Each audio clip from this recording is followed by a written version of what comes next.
ይሄ መንግስት እያለቀለት አሁን አፍጥጦ እየመጣ ያለው ጦርነት ከፈነዳ ይሄ መንግስት የወራት እድሜም አይኖረውም። ጦርነትን በፍጹም ሊቋቋም የማይችልበት ደረጃ ላይ ደርሷል። አሁን ሄዶ ይሄ መንግስት ጦርነት መዋጋት የማይችልበት ደረጃ ላይ ደርሷል። በምንም ተአምር አሁን የመጣውን የኃይል አሰላለፍ በምንም ተአምር ይሄ መንግስት ሊቋቋም አይችልም። ለወራትም ሊቋቋም አይችልም።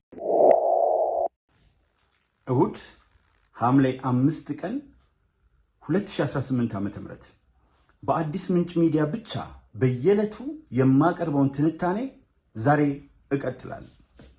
የምወዳችሁና የማከብራችሁ የአዲስ ምንጭ ሚዲያ ቤተሰቦችና ይህን ቪዲዮ ለምታዩ ሁሉ ሰላም ይሁን በማለት ወደ ዛሬ ርዕሴ አልፋለሁ። ለዛሬ ርዕሴ መነሻ የሆነኝ ትልቁ ነገር ውጭ ሀገር የተቀመጡ ተቃውሞ የሚያከናውኑ አጠቃላይ ሰዎች በተለይም ከልደቱ አያሌው ብንጀምር አንድ ትልቅ አባባል ሰማሁና የልደቱ አያሌውን ከዛ በኋላ ይሄ ነገር ብዙ ሰዎች ሲቀባበሉት በርካታ ሰዎች በይሁንታ ሲያዩ ታየውና ይሄ ነገር በስድድብ ወይም ደግሞ የግለሰቦችን ስብዕና በመንካት ሳይሆን በቀጥታ ምላሽ የሚጠይቅ ነገር ነው። ጥያቄው ምንድን ነው?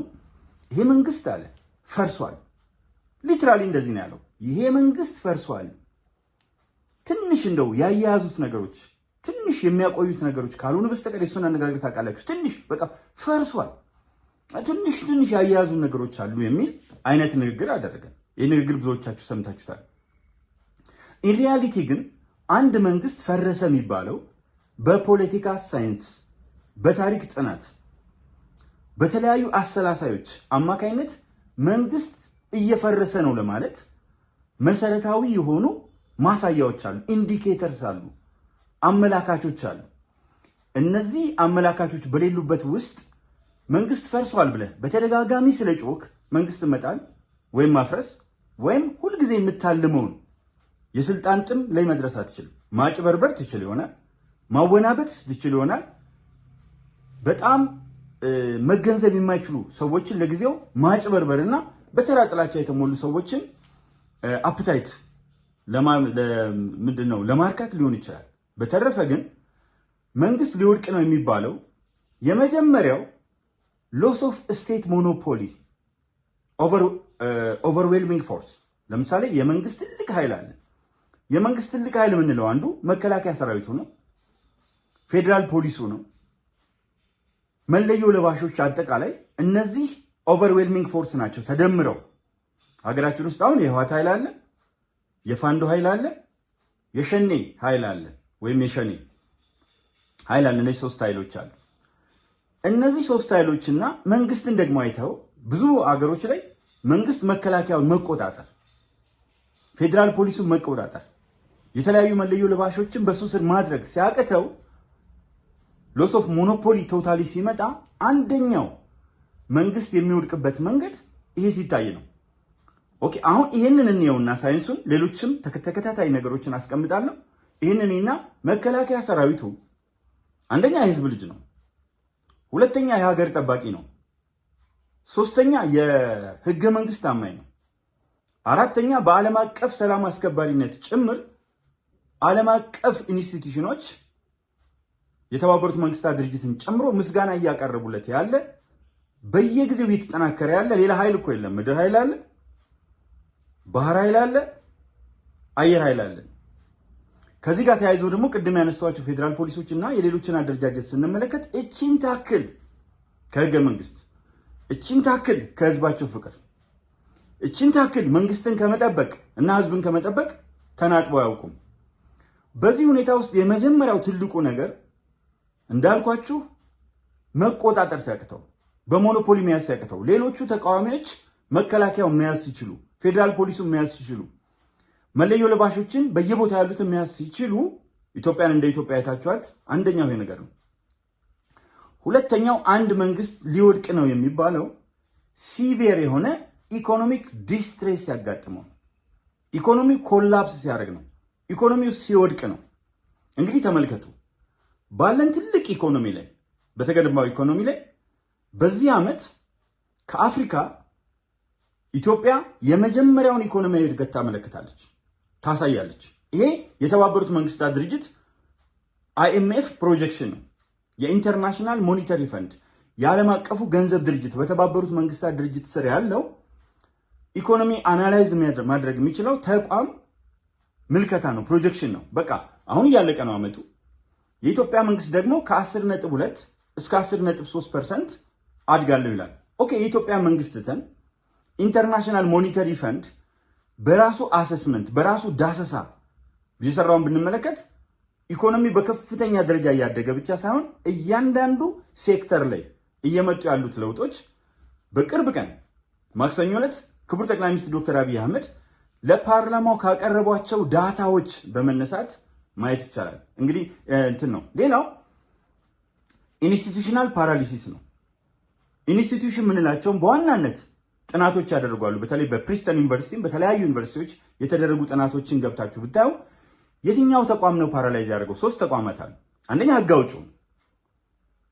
ኢንስቲትዩሽናል ፓራሊሲስ ስንል ይሄ ህግ አውጪ የተመሰረተበት መንገድ በትክክለኛ ምርጫ ቦርድ ካልሆነ የህዝብ ይሁንታ ካጣ ሌጂስሌቲቭ ፓራላይዝ አድርጓል ማለት።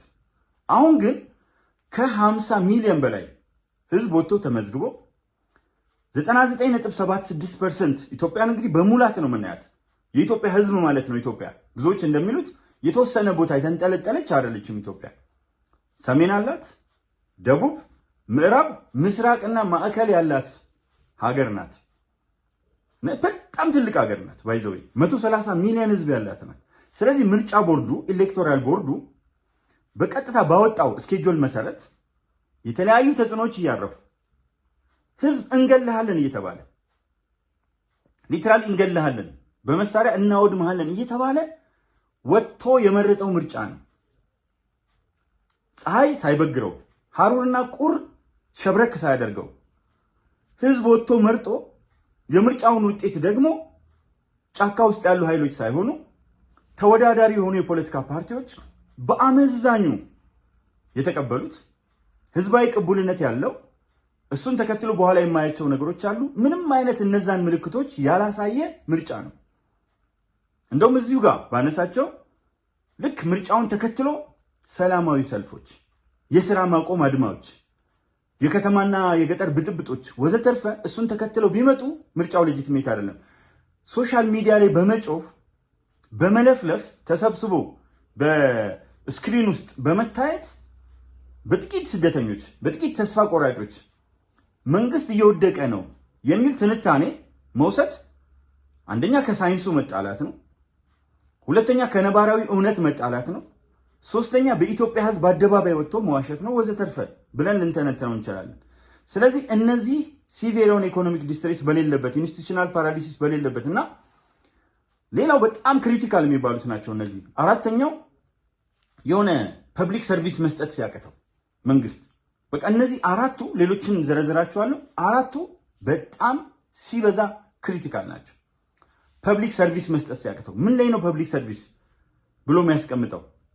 ከትንሹ ብነሳ የቆሻሻ አወጋገድ ስርዓት።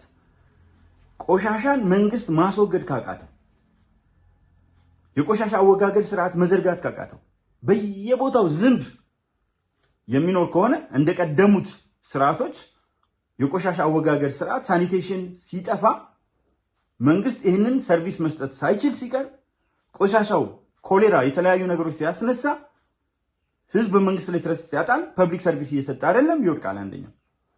ሁለተኛው ትምህርት ማዳረስ ያቅተው ነው። እንግዲህ ትምህርት መጀመሪያ ከስር ብንጀምር 35,000 ቅድመ መደበኛ ትምህርት ቤቶች ወይም አጸደ ህጻናት በሀገራችን ተገንብተዋል።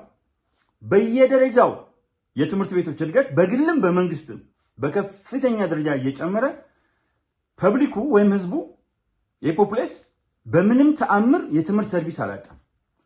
ሶስተኛው የጤና ሰርቪስ ሲያጣ ነው። የጤና አገልግሎት ሲያጣ ነው። እንግዲህ የጤና አገልግሎትን ካያችሁት ላፍቶ ያለው እና ሌሎች 4 ሆስፒታሎች ታያላችሁ፣ ግዙፍ ሆስፒታሎች።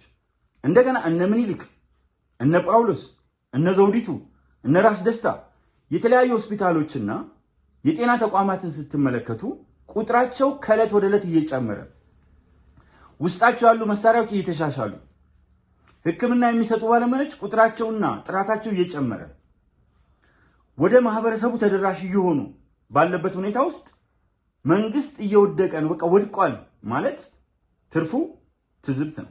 ይሄ አሁን ሰፕላይ ቼን አለ። አሁን ሰፕላይ ቼኑ ፌለር ሲያጋጥመው ለምሳሌ ኤሌክትሪክ ሰዎች ማግኘት ሲያቅታቸው እንደው ኤሌክትሪክ ማን ይሙት የኤሌክትሪክ ሁኔታ በገጠርም በከተማ እያንዳንዱ ከ200 በላይ ስማርት የሆኑ ከተሞች በከፍተኛ ደረጃ ኤሌክትሪክ ብርሃን እያገኙ ከጨለማ ወደ ብርሃን ተቀይረው ሰፕላይ ቼኑ ላይ ስንመለከት ኤሌክትሪክ ላይ እሱ ላይ ፌለር የለም። ውሃ በፊትና አሁን አንድ አይደለም። በእያንዳንዱ 1.2 ሚሊዮን ተጨማሪ መኖሪያ ቤቶች ሰርተው ይሄ ባለበት የውሃ እጥረት አልተፈጠረም ብቻ ሳይሆን ውሃ ለአርብቶ አደሩ መድረስ ጀምሯል። ተውት ለከተማው ሕዝብ አርብቶ አደሩ ውሃ ማግኘት ከማይችልበት ሁኔታ ውስጥ ውሃ ማግኘት ጀምሯል። የሕክምና ሰርቪስ ቅድም ያልኩት መነሻ ከእናንተ ጋር ሊገባ ይችላል። ስለዚህ ሌላው የምግብ አቅርቦት ሳይኖር ሲቀር ነው። ኢቭን ሌላ ቀርቶ አዲስ አበባን እንኳን ዋናውን ቀላል ህዝብ አይደለም። የአንድ ክልል ከብዙ ክልሎች በላይ ህዝብ አላት። ምገባ ጣቢያ እኮ 30ኛው ተከፍቷል። 7 ግዙፍ የገበያ ማዕከላት ተከፍተዋል። በየቦታው ላይ በርካታ የሆኑ የሰንደይ ማርኬት የቅዳሜና እሑድ ገበያዎች ይፋ ሆነዋል።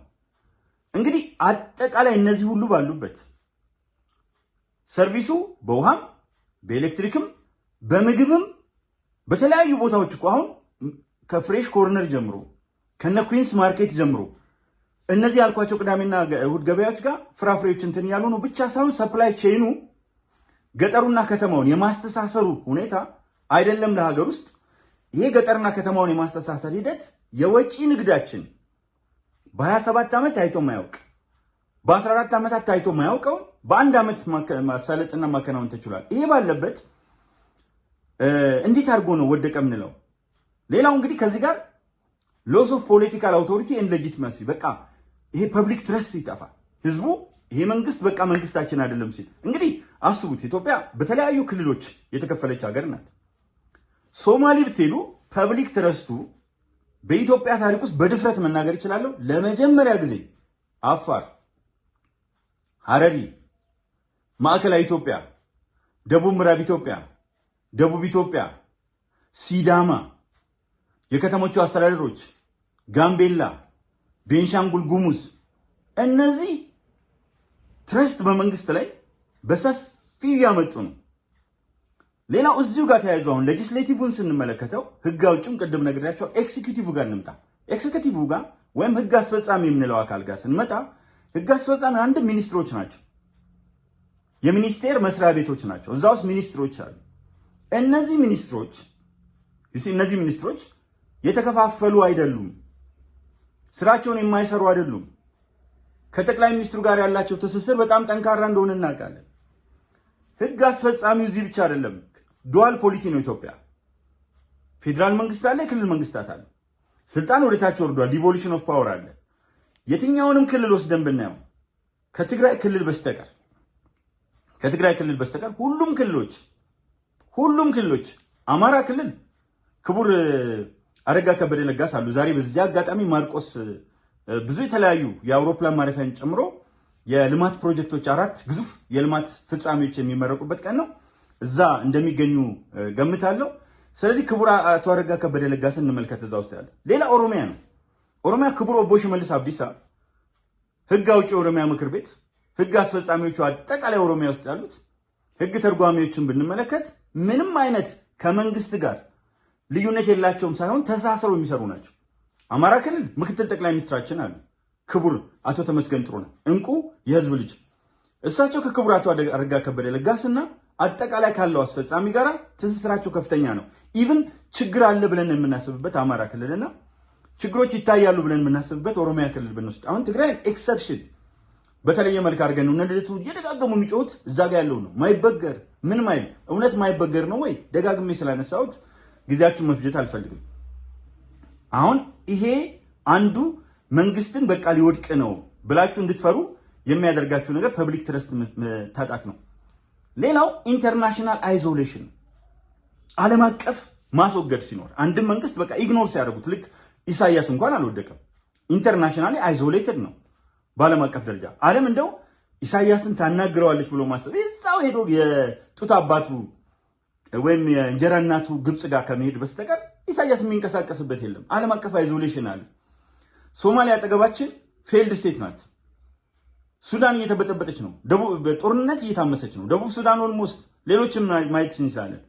የኢትዮጵያ መንግስት ግን ካሉት ግሎባል ፓወርስ መካከል ብሪክስ እንግዲህ ደጋግመን ማንሳት አለብን። ብራዚል በላቲን አሜሪካ ውስጥ በጣም ጠንካራ ኢኮኖሚ፣ ሰፊ ህዝብ ያላት፣ ሩሲያ ማብራራት አያስፈልገኝም፣ ኢንዲያ በዓለም ከፍተኛ ህዝብ ቁጥር 1 ከቻይና በላይ ቁጥር 1 ህዝብ ያላቸውና ኢኮኖሚያቸው በጣም ከፍተኛ የሆነ ቁጥር 2 የሆነችው ቻይና፣ በኢኮኖሚም ቁጥር 2 የሆነችው ቻይና እና ከአፍሪካ ሁለተኝነትን የያዘችው ሳውዝ አፍሪካ በመሳሪያም በምንም ብሪክስ ባለችበት ቡድን ኢትዮጵያ አለች። የተለያዩ ሰዎች ካያቸዋቸው የውጭ መሪዎች በዓለም አቀፍ ደረጃ ተጽዕኖ የሚፈጥሩ መሪዎች ወደ ኢትዮጵያ በከፍተኛ ደረጃ እየጎረፉ ነው። በጣም እየጎረፉ ነው። የህንድን ማየት ትችላላችሁ፣ ሞዲ። የቱርክን ማየት ትችላላችሁ። ምን ከምን ቀረ? የጣሊያን፣ የፈረንሳይ፣ እነዚህ እኮ በጣም ግዙፍ ኢኮኖሚዎች ናቸው።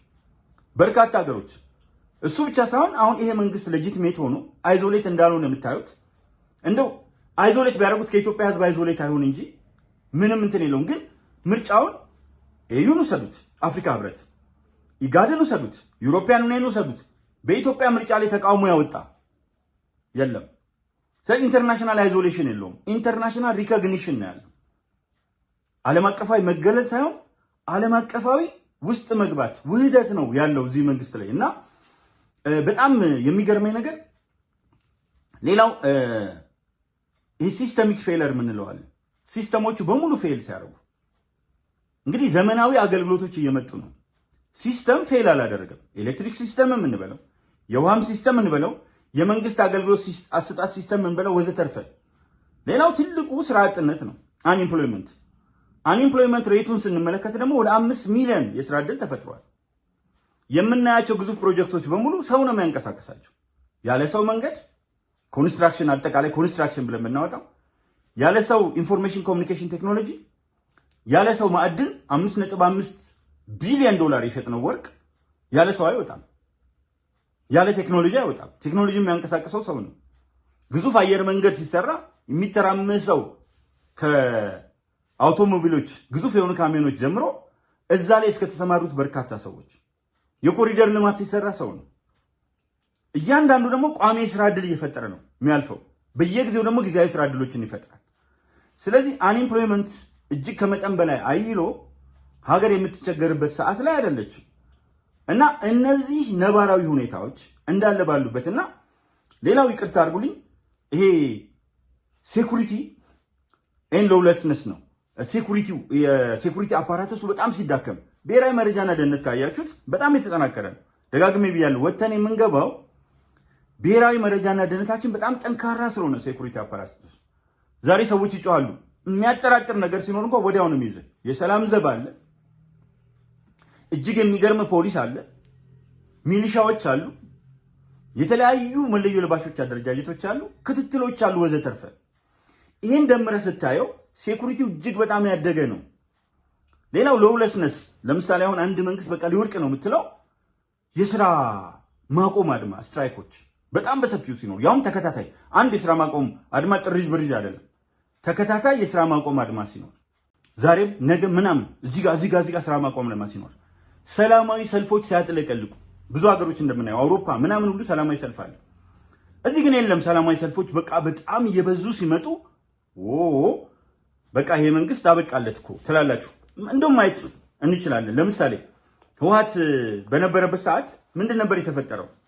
ወደ መጨረሻ መውደቂያው ሰዓት ላይ ካያችሁት ሰላማዊ ሰልፍ አለ፣ መንገዶች ይዘጋሉ፣ ድንጋዮች ይደረደራሉ፣ እንቅስቃሴዎች ፓራላይዝ ያደርጋሉ።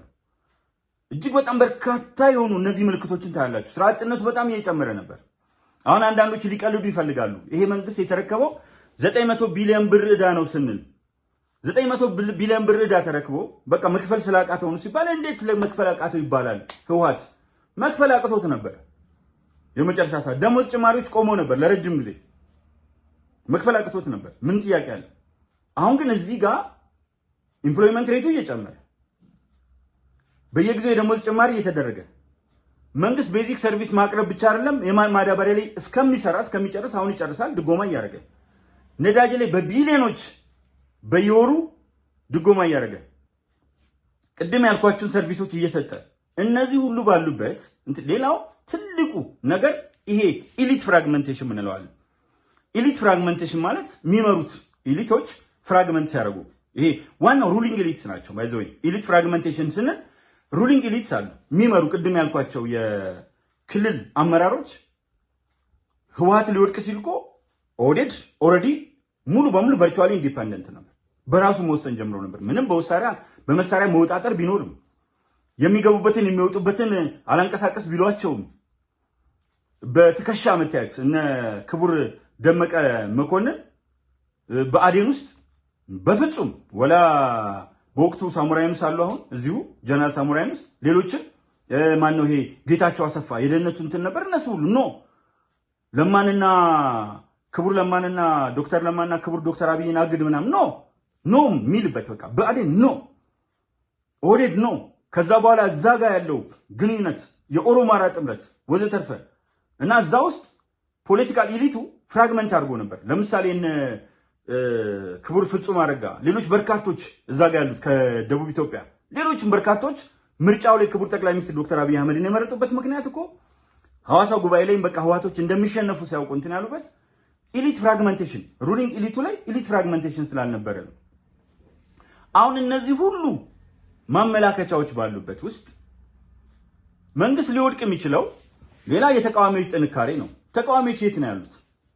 እነማን ናቸው? እስቲ እውነት እንነጋገር። እንቃወማለን መንግስትን የሚሉ ሰዎች እኮ ዩጋንዳ የተቀመጡ ተስፈኞች ናቸው።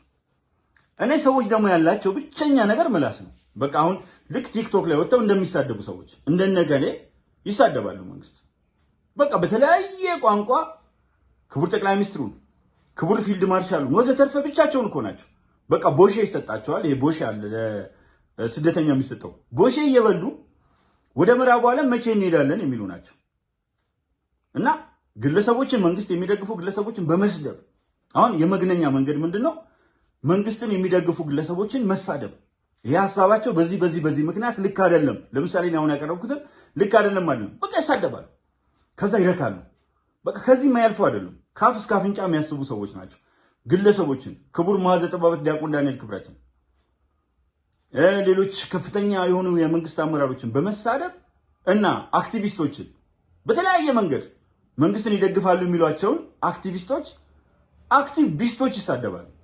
አክቲቪስቶችን አክቲቭ ቢስቶች በተረፈ ብታያቸው ውህደት የሌላቸው እርስ በርሳቸው የሚጠላሉ የጋራ የዓለም አንድነት የሌላቸው ብቻ በመናገር ወስፋታቸውን የጥላቻ ወስፋታቸውን የሚያረኩ ናቸው። በቃ ይሄ ነው።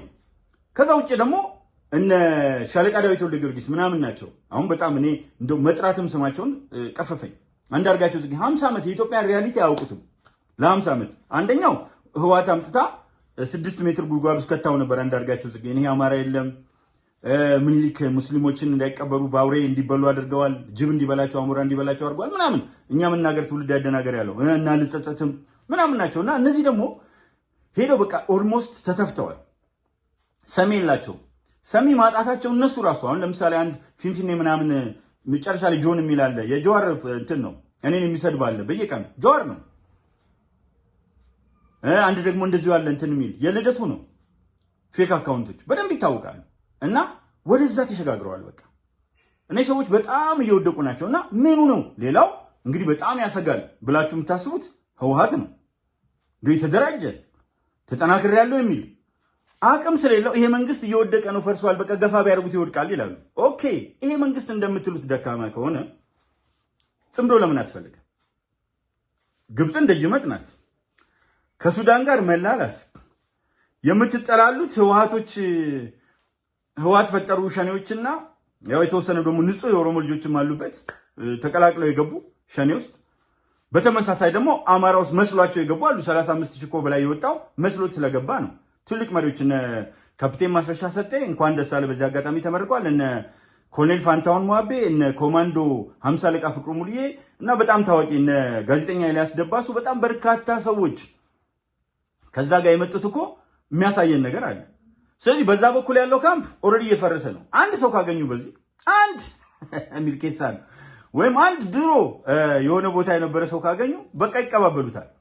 ልክ ስሙን የምናውቀው እዚህ ጋር መጥቶ ዶክተር አብይን ሲሳደብ ነው መኖሩ አመራር ሆኖ ሳይታወቅ። አሁን እኔ ክቡራቱ አዲሱ አረጋ ቅጤሳ ብትሉኝ ያውቃቸዋል። ክቡር ዶክተር ለገሰ ቱሉ ብትሉኝ ያውቃቸዋል። ክቡር አምባሳደር ዲና ሙፍቲ ብትሉኝ ያውቃቸው ብዙ ይታወቃሉ። ሚልኬሳን አናውቀውም። እውነት ለመናገር ዶክተር ሚልኬሳን አናውቀውም እኮ። ሌላው ነዝቄል የነ አንዳርጋቸው ሌላ ቫራይቲ ናቸው፣ ቨርሽን ናቸው። ምንም አይነት የተለየ ነገር የላቸውም። ብዙ አመት ውጭ ቆይተዋል። የሉም ከኢትዮጵያ ጋር ቶታሊ ተለይተዋል። ያሉት በ60ዎቹ ጭንቅላት ላይ ነው። እነዚህ ሰዎች ይሄን ያህል ጥያቄ የሚያስነሳ አይደለም። በ60ዎቹ እንትን ናቸው ያሉት እና እነዚህ ሌላው መንግስት ጠንካራ ተቃዋሚ ሲያጋጥመው ነው። መስከረም 2017 4 ኪሎ ነን ያለ አዲስ አበባ እንገባለን ያለ ከአንድ ሰው ልዋስ እናነጋገሩን አዲስ ቀዳም መግባት ያቃተው ቡድን ምን ብዬ እንትን እንደምል አላውቅም። ከዛ ይሄ ሰልፍ ያሳያቸዋል። ጫካ ውስጥ እንደዚህ ቀይ ምናምን አረንጓዴ አድርገው እየዞሩ በዚህኛው ያለው ሲያልቅ በዛኛው እየመጣ ያሳያል። እዚህ ጋር ያለው ሰራዊት እንደሱ ሰልፍ ቢያሳይ አሁን ይገርመኛል። እኔ የሆነች እነ አይጥ ዞን ጭራ ላይ ሆና መንቀሳቀስ ጀመረችና ድልድዩ ሲያልፍ አንቀጠቀጥነዋለች እና ግርም ይለኛል። አሁን የኛ ሰራዊት ሙሉ ወጥቶ እነሱ ተሰብስበው ሱዳን ውስጥ የኢትዮጵያ በረሃ አስመስለው የኢትዮጵያ እንትን አስመስለው የሚያሳዩትን ትርኢት የኛ መከላከያ ሰራዊት የድሮን ትርኢት፣ የጀት ትርኢት፣ የእግረኛ ሰራዊት ትርኢት፣ የባህር ኃይል ትርኢት፣ የልዩ ዘመቻዎች ትርኢት፣ የፌዴራል መዓት የሚታዩ ትርኢቶች አሉ። ኢቭን ተሰብስበው የሚያሳዩት ትርኢት እንደገና ደግሞ ገበሬዎችን ከእርሻ ላይ ያስነሱና ሂዱ ይሏቸዋል በዚህ ጋር። ከዛ እነሱን ከፊት እየነዱ ከኋላ ሆነው ከፍተኛ እንቅስቃሴ ይሉናል። እንዲህ ኧረ ተው፣ ብዙ ኢትዮጵያ ህዝብ ይታዘባቸዋል። ስለዚህ አሁን በዚህ መንግስትን እንጥላለን የሚለው ይሄ መንግስት ፈርሷል የምትለው በምንድን ነው? ማጠቃለያ ማደርገው አንድ መንግስት ይሄ ማጠቃለያ ነው ሊወድቅ ይችላል ብለን የሚቋምጡ ሰዎች እንደሚቋምጡት ሊሆን የሚችለው የመጀመሪያው ውስጣዊ ፖለቲካል ፍራግመንቴሽን ኢሊት ፍራግመንቴሽን ሲኖር ነው። ሩሊንግ ኢሊቱ እርስ በርሱ ከክልል ፕሬዚደንቶችም ከተለያዩ ሚኒስቴር መስሪያ ቤቶችም ሚኒስትሮችም ጋር ስንመለከት ጓዳዊ አንድነቱ ከላይ እስከታች የተሳሰረ ነው። በማይበጠስ ህዝባዊ ቃል ኪዳን የታሰረ ነው። ስለዚህ የውስጥ ትቋምጣታለህ እንጂ የውስጥ መከፋፈል የለም። የመጀመሪያው እሱ ነው፣ ውስጣዊ የሆነ አንድነት። ከዚህ ጋር ተያይዞ ሁለተኛው ፐብሊክ ትረስት፣ የህዝብ እምነት ሲያጣ ነው። ህዝብ መረጠው ተሰልፎ። እምነት ባይኖረው ኖሮ የስራ ማቆም አድማዎች፣ ተከታታይ የሆኑ ሰላማዊ ተከታታይ ከሆነ ነው ባይዘው ምልክቶቹ እንጂ አንድ ቦታ ላይ የሆነ ሰው አስተባብሮ የስራ ማቆም አድማ ሊደረግ ይችላል። እሱ ምንም ማለት አይደለም። ተከታታይ የሆኑ ሲኖሩ ነው። ፐብሊክ ህዝቡ በደንብ ነው ትረስት የሚያደርገው። ትናንት እኮ ነው የመረጠው። ምን ነው ሩቅ አደረጋችሁት? ትናንት ነው የመረጠው። ፐብሊክ ትረስቱ በደንብ አለ። ኢንስቲትዩሽኖቹ በጣም የተጠናከሩ ናቸው። ሌላው ኢንስቲትዩሽኑ ደካማ ሲሆን ነው የመከላከያ ኢንስቲትዩሽን፣ የመለዮ ለባሾች፣ በአጠቃላይ ኢንስቲትዩሽኖች፣ ህግ አውጭው፣ ህግ አስፈጻሚ፣ ህግ ተርጓሚው ላይ ኮሽ የለም። ይሄ ባለበት ይወድቃል ብለህ አታስብ። ሌላው ኢኮኖሚክ ክራይሲስ እንዳይፈጠር በኢኮኖሚ እድገት አንደኛ ነው። የስራ አጥነት ቁጥር በከፍተኛ ደረጃ እየተስተካከለ ነው። ፐብሊክ ሰርቪስ ከሚፈለገው በላይ እየተሰጠ ነው። ነዳጅ እየተደጎመ፣ ትምህርትና ጤና እጅግ በጣም ሰምተን በማናውቀው ደረጃ እያደገ፣ የተለያዩ ፍራፍሬዎች አቅርቦት እየጨመረ፣ የምገባ ጣቢያዎች እየጨመሩ፣ ኢቭን የተማሪዎች ምገባዎች ኖረው ወዘተርፈ። ይሄ ደግሞ በየቦታው የሚሰፋው ነው። የሚታዩ ትልቅ የሆኑ ኮንስትራክሽኖች፣ ግዙፍ ፕሮጀክቶች በርካቶችን የያዙ የተምሳሌትነት ጉዞ ውስጥ ሆኖ አንድ ሀገር ጭራሽ ተምሳሌት፣ የአፍሪካ ተምሳሌት፣ በአቪዬሽን ተምሳሌት፣ በሳይንስ ሙዚየም ተምሳሌት፣ በማዕድን ተምሳሌት፣ በአረንጓዴ ልማት ተምሳሌት፣ በስንዴ ምርት ተምሳሌት ወዘተርፈ አልደረሰኝም። ሳይደርስ በምን ቆምክ? በአየር በጸሎት በዱዓ። ስለዚህ ይሄ መንግስት ያለው ነገር በጣም ከመለዮ ለባሹ ጋር ከህዝቡ ጋር ያለው ትስስርና እርስ በርስ ያለው ትስስር በጣም ከፍተኛ ነው። በዚህ ውስጥ መንግስት ይወድቃል ብሎ ማሰብ በጣም የበዛ ኋላ ቀርነት ነው። በአጠቃላይ ስደምረው ተቃዋሚዎቹ በጣም የተልፈሰፈሱ፣ የወደቁ፣ ሸብረክ ያሉ፣ አቅም አልባ፣ አቅማቸው ምላሳቸውና የሚያሳዩቸው ገንዘብ ለማግኘት ከዲያስፖራው ገንዘብ ለመዝረፍ ከነግብፅ ገንዘብ ለመዝረፍ እዛው ሱዳን ድንበር ላይ ሄዱ ከሚያሳዩቸው ትርኢቶች ባለፈ ብቸኛ አቅማቸው ምላሳቸው፣ ተሳዳቢነታቸው ከግለሰብ እስከ መንግስት። ከአክቲቪስት እስከ ከፍተኛ አመራሮች የመሳደብ ብቃት አላቸው። በብልግና የመረባረብ ብቃት አላቸው። በብልግና ደግሞ ሀገርን መምራት፣ በብልግና መንግስትን መጣል፣ በስድብ መንግስትን ዝቅ ማድረግ አይቻልም። በርካታ እብዶች ተሰብስበው የተደራጁ እብዶች ስድብ ነው። የተደራጁ እብዶች ስድብ ደግሞ መንግስትን አይጥልም። ስትራቴጂ የሌላቸው በአንጻሩ ተቃዋሚዎችን ብናያቸው አይገናኙም። አይንና ናጫ ናቸው። ህወሓት ከፌክ ኢትዮጵያኒስቱ ጋር፣ ፌክ ኢትዮጵያኒስቱ ከኦሮሞ ናሽናሊስቶች ጋር፣ ተቃዋሚ የሚባለው ጎራ የተዘበራረቀ ከባቢሎን በላይ ቋንቋው የማይግባባ አካል ነው። ይሄ ባለበት መንግስትን እንጥላለን የሚለው ምናባዊ ቅዠት ዋጋ የለውም። ኢትዮጵያ አንተ ትፈርሳታለህ እንጂ ኢትዮጵያ አትፈርስም። ድሮም ምለው ነበር፣ ክቡር ጠቅላይ ሚኒስትር ዶክተር አብይ አህመድ ብለውታል ከሁላችንም ቀድሞ። እኔም ዛሬ ደግምልሃለሁ፣ አንተ ትፈርሳታለህ እንጂ እያየህ ተራ በተራ ኢትዮጵያ አትፈርስም። በሀገሬ ላይ አላሟርትም። ስለ ሀገሬ መልካሙን እናገራለሁ፣ በጎና ያለው ጥሩን እንሰማለሁ። ስህተቶች ቢኖሩ እንዲታረሙ የአቅማችን እናበረክታለን። ለአዲስ ምንጭ ሚዲያ ቤተሰቦችና ይህንን ስትመለከቱ ለቆያችሁ ሁሉ በያላችሁበት ሰላም ይሁን። እወዳችኋለሁ፣ አከብራችኋለሁ። ታዬ ቦጋለ አረጋ ኢልመደስ ኦዳ ከአዲስ ምንጭ ሚዲያ